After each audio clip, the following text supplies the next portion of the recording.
Bonjour et bienvenue pour ce nouveau podcast. Je suis Guillaume Ribes, psychopraticien spécialiste des sujets touchant, entre autres, à l'identité, au deuil et à la fin de vie. Dans cet épisode, je vous propose une réflexion sur ce que certains appellent le syndrome Peter Pan.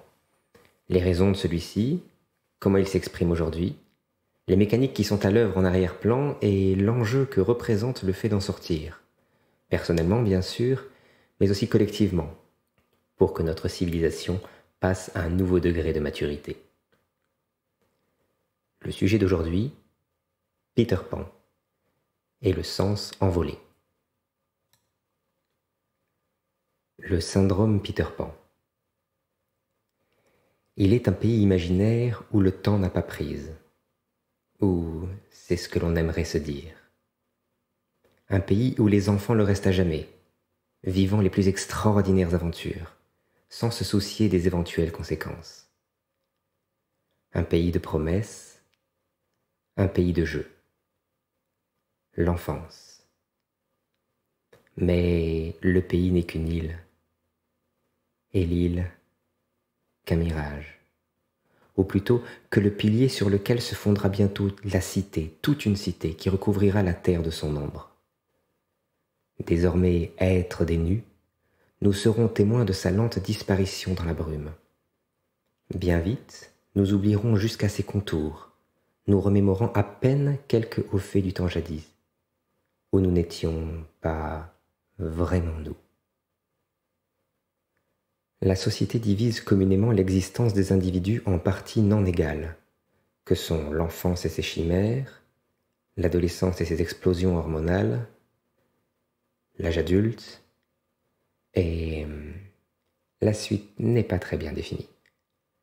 Adulte actif, adulte passif, dépendant ou adulte tout du long.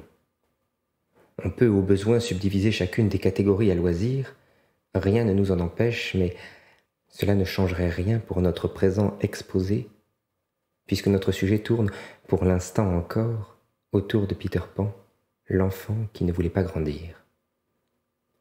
Du personnage, on a fait un syndrome, un complexe, un diagnostic. Il y a déjà beaucoup à dire sur le choix du nom en lui-même. Peter Pan est un enfant, alors que ceux concernés par la sentence sont généralement plutôt des adolescents de cœur. Ces adultes se définissent plus volontiers comme adolescents, ce qui est à leurs yeux, et à raison, bien plus acceptable, car non pathologique. Pourtant, il s'agit là bien de la même chose. Alors, pour être clair, nous avons recours à l'image d'un héros incarnant l'enfance pour qualifier une attitude adolescente chez des adultes refusant de le devenir pleinement. Ce jugement étant appuyé sur ce qu'un adulte se doit historiquement d'être, cela étant, on le verra, plus que nébuleux. Autant le dire, cela commence bien. Mais commençons par le commencement. Pourquoi Peter Pan vient-il voler par ici ? Eh bien, à cause du choc des générations. En quoi le syndrome de Peter Pan est-il lié, de près ou de loin, avec les thèmes développés sur cette chaîne, et plus largement avec le cadre de mon activité de compagnon psychopompe ? Je vous dois quelques explications. Lors de mes consultations, je rencontre nombre de familles décontenancées par le parcours de leurs aînés, ainsi que par l'idée selon laquelle il est tout à fait possible de finir par trouver du sens, de la fierté et de la dignité dans un choix originellement fait par défaut, voire contraint. Ces personnes ne conçoivent souvent plus que le sens préexistant.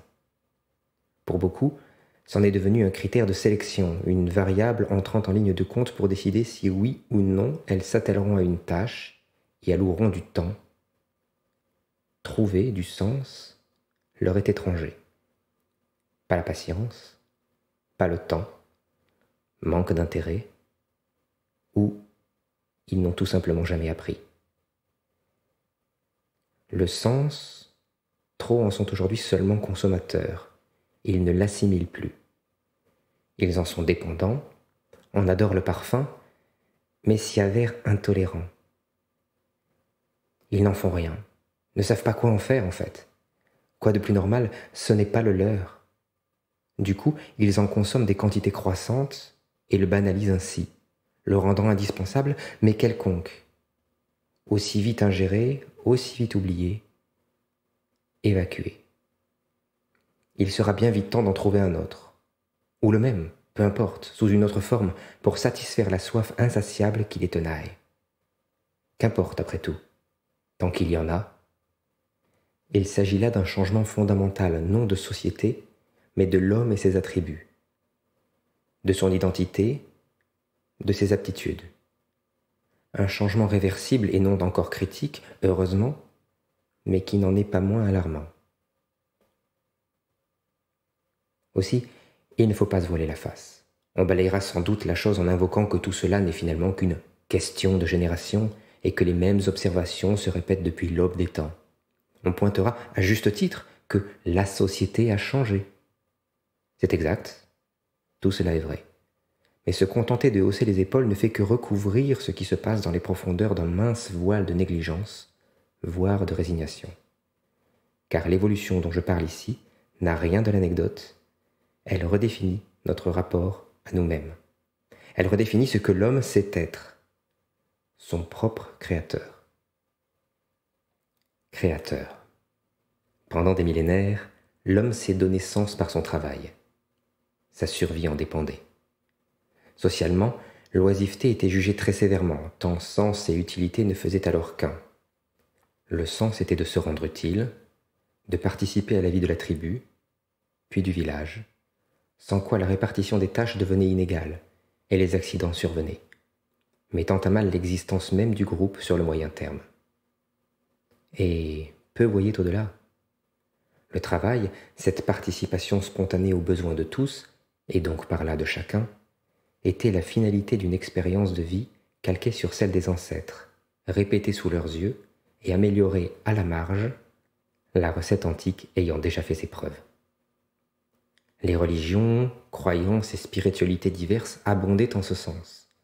Le travail était le propre de l'homme, la seule façon qu'il avait au choix de payer sa dette aux dieux par l'offrande ou d'expier sa faute originelle dans l'espoir d'une rédemption une fois l'autre monde gagné. Pour exemple, il suffit de se référer à l'Ancien Testament, où Dieu lui-même s'adresse à Adam. Les quelques phrases précédant le fameux « car tu es poussière et tu retourneras en poussière » sont sans équivoque. Je cite « Le sol est maudit à cause de toi. C'est par un travail pénible que tu en tireras ta nourriture tous les jours de ta vie. Il te produira des épines et des chardons, et tu mangeras l'herbe des champs. C'est à la sueur de ton visage que tu mangeras du pain, jusqu'à ce que tu retournes à la terre, parce que c'est d'elle que tu as été pris. » Fin de citation. Vivre était donc œuvrer à sa survie. Le sens ne posait pas question.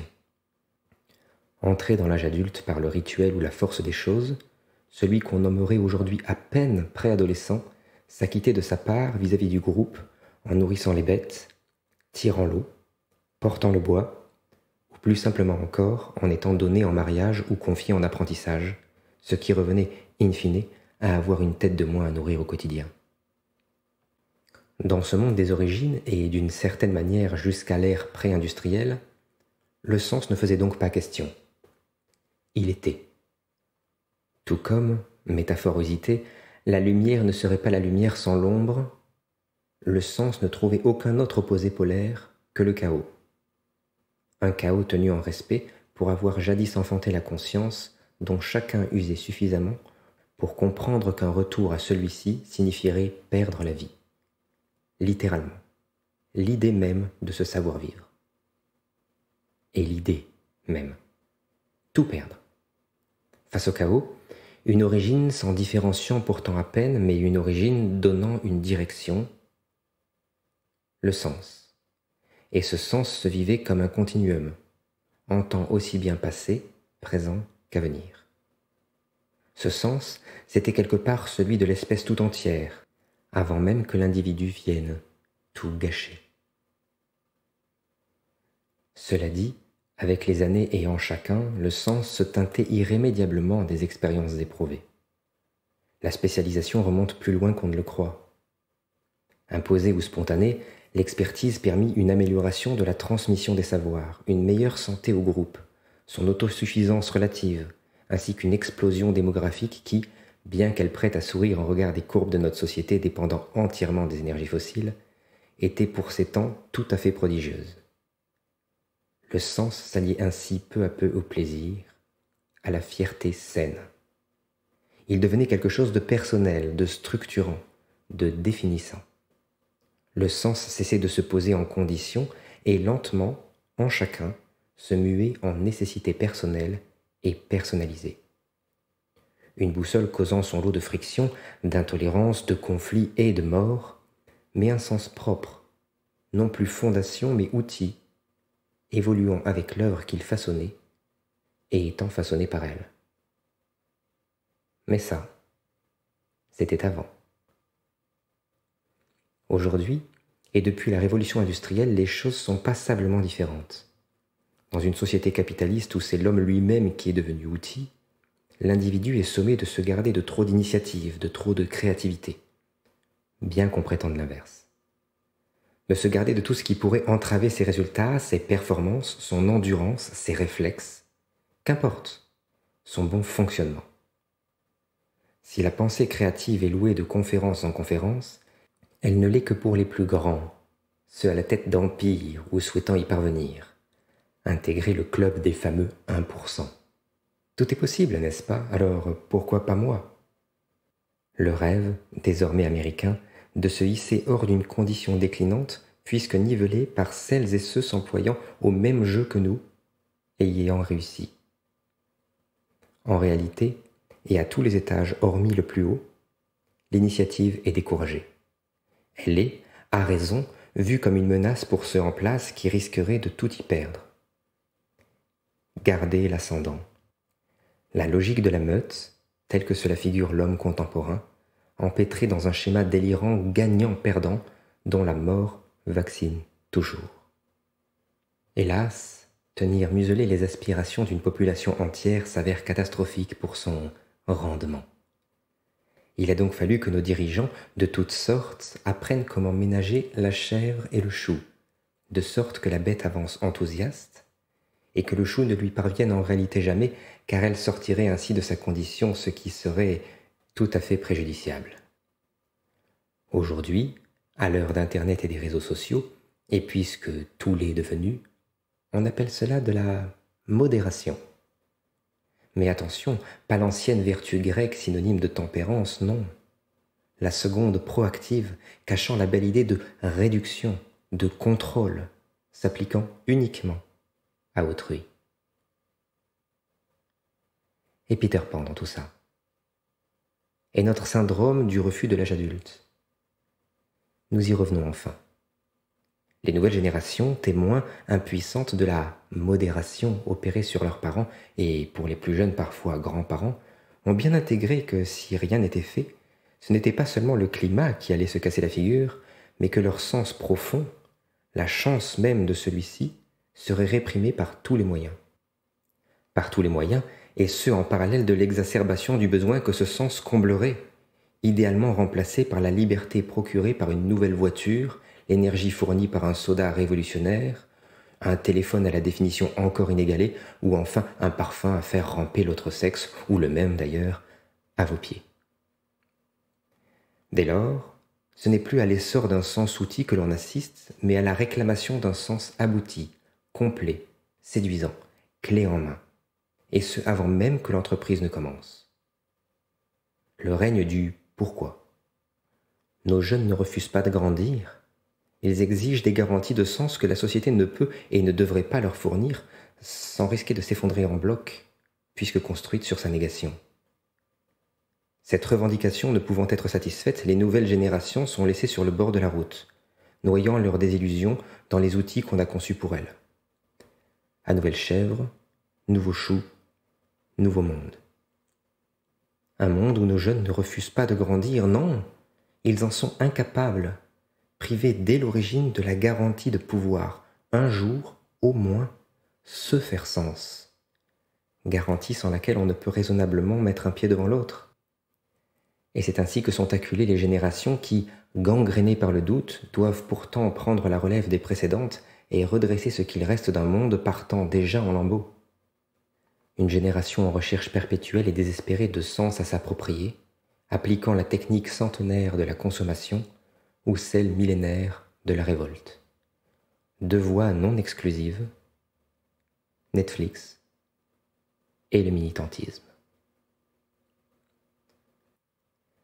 Netflix d'abord. Naturellement, derrière le porte-étendard, on retrouvera les autres services du genre, mais aussi YouTube, Facebook et les réseaux sociaux en général.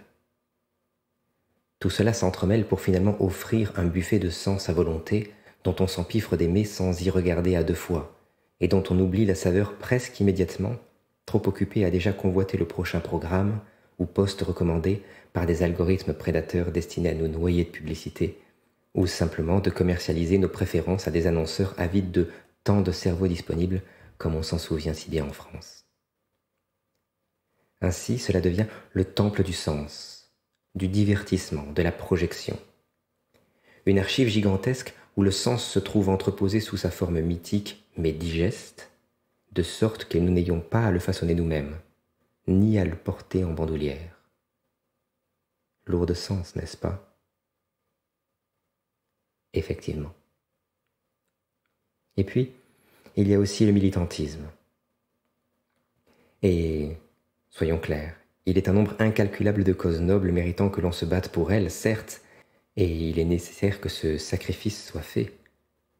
Pourtant, pour une grande partie des âmes mobilisées, il en est tout autrement, car elles finissent par dépendre directement de la pérennisation de la situation qu'elles dénoncent. La cause devient une jambe sans laquelle elle s'effondre dans l'instant, à moins d'en trouver une nouvelle qui pallierait à la disparue. Que reste-t-il quand le combat d'une vie s'achève ? Il est ainsi des millions de personnes dépendant de ce qu'elles dénoncent pour, psychiquement du moins, continuer à subsister.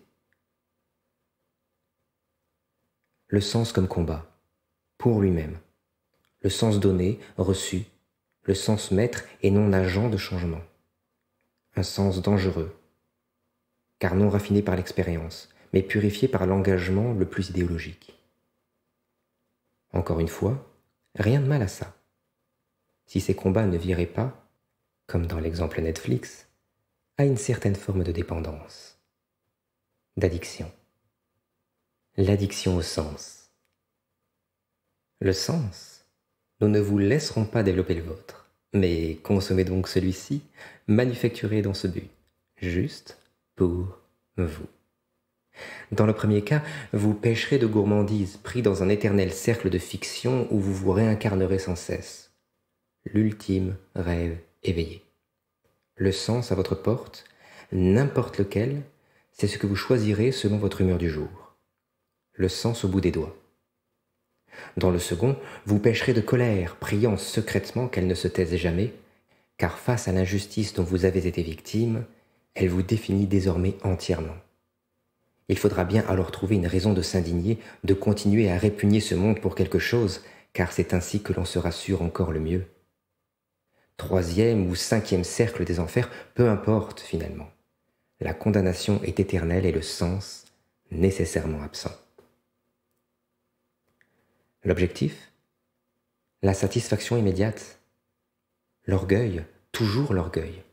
Au nom du sens, l'impossibilité que ce dernier prenne racine et devienne un jour ce bel arbre nous faisant don de ses fruits. Le sol est maudit à cause de toi, c'est par un travail pénible que tu en tireras ta nourriture tous les jours de ta vie, disait-on à Adam. Le pauvre nous aurait cru fous. Le sommes-nous enfin devenus ? Ce n'est pas à nous de le dire. Peut-être que, avec le recul, d'ici quelques dizaines ou centaines d'années, nos descendants pourront trancher sur la question. La seule chose sur laquelle nous pouvons conclure, c'est que ce nouveau rapport au sens change indubitablement, au moins un peu, la donne de ce que l'on appelle humanité. Loin de moi la volonté de jouer les oiseaux de mauvais augure, mais ce symptôme m'apparaît comme caractéristique d'une société décadente. Ah, le mot est lâché. On me taxera bientôt de tous les mots. D'autres mots. Bien sûr, elle n'engage que moi et relève de ma plus absolue subjectivité, mais à bien y réfléchir, la chose n'est pas totalement absurde. la perte d'un repère moteur millénaire, le refuge dans un artifice entrant en dépendance à ce qui vient du dehors plutôt qu'à cette essence unique et personnelle que nous pourrions cultiver et cultivions encore il y a peu. Le sens serait mort, l'horizon ne serait pas si sombre. Viendrait bien vite quelqu'un pour le réinventer et se recréer une nouvelle religion comblant ce besoin propre à notre espèce. Mais hélas, il vit. Le sens vit. Il est juste devenu indésirable et chacun, les nouvelles générations en première ligne, se débat pour que, justement, fasse sens ce nouveau paradigme. En attendant, chat échaudé craint l'eau froide, on attend. On regarde passer les trains. On rêve de grandir sans aucunement le pouvoir. On joue à Colin Maillard, encore et encore, inlassablement, en attendant de pouvoir rentrer à la maison comme les enfants perdus du conte original.